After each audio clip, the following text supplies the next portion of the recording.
প্রিয় দেশবাসী, শিশু, কিশোর কিশোরী, তরুণ তরুণী, ছাত্রছাত্রী, নারী পুরুষ, নবীন প্রবীণ, আপনাদের সকলের প্রতি আমার আন্তরিক সালাম ও গভীর শ্রদ্ধা। আসসালামু আলাইকুম। শুরুতেই আমি দেশের সবাইকে শুভেচ্ছা জানাচ্ছি। দীর্ঘ 17 বছর পর একটি উৎসব মুখর, অংশগ্রহণমূলক ও শান্তিপূর্ণ জাতীয় নির্বাচন সফলভাবে সম্পন্ন করার জন্য এই নির্বাচনের মাধ্যমে জনগণ, ভোটার, রাজনৈতিক দল, প্রার্থী, নির্বাচন সংশ্লিষ্ট প্রতিষ্ঠান ও আইনশৃঙ্খলা বাহিনী সম্মিলিতভাবে একটি প্রশংসনীয় নজির সৃষ্টি করেছে। ভবিষ্যতে বাংলাদেশের নির্বাচন কেমন হওয়া উচিত, এই নির্বাচন তার একটি উৎকৃষ্ট উদাহরণ হয়ে থাকবে।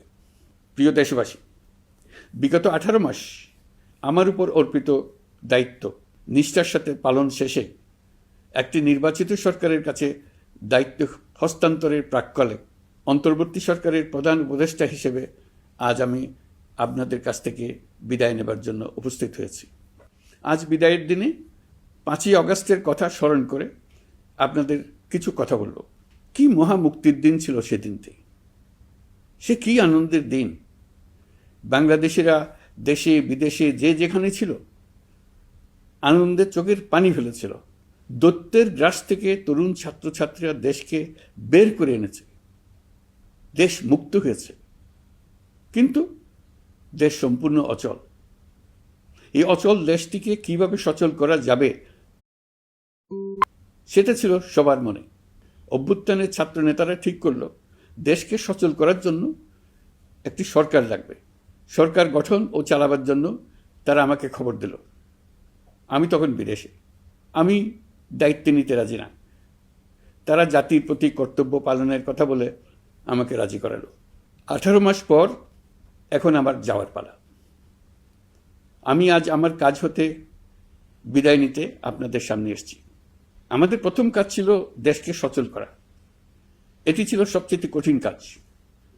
যারা দেশকে লুটে পুটে খেত তারাই দেশের এই যন্ত্র চালাতো। তাদের একান্ত অনুগত লোকজন নিয়ে অভ্যুত্থানের সঙ্গে সঙ্গে সবাই পালিয়ে গেছে। বড় কর্তা পালিয়েছে, মাঝারি কর্তা পালিয়েছে, অন্যরা ভোল পাল্টিয়েছে অথবা আত্মগোপনে চলে গেছে। কেউ নানাজনের সুপারিশ নিয়ে আসছে, তারা অভ্যুত্থানের গোপন সৈনিক ইত্যাদি।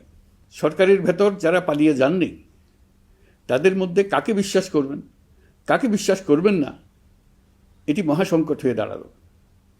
যতই মৃতদেহের অঙ্গ প্রত্যঙ্গবিহীন দেহের সন্ধান আসছিল ততই তারা চিহ্নিত হচ্ছিল। সেই থেকে 18 মাস চলে গেছে। অবশেষে 12ই ফেব্রুয়ারি আসলো। 1.5 যুগ পরে দেশে একটি জাতীয় নির্বাচন এবং ব্যাপক সাংবিধানিক পরিবর্তনের জন্য সর্বসম্মত জুলাই সনদের উপর গণভোট অনুষ্ঠান হলো। এই নির্বাচনে উৎসবমুখর পরিবেশ, দেশের সর্বত্র একটা ঈদের পরিবেশ ছিল, যা আমাদের ইতিহাসে স্মরণীয় হয়ে থাকবে।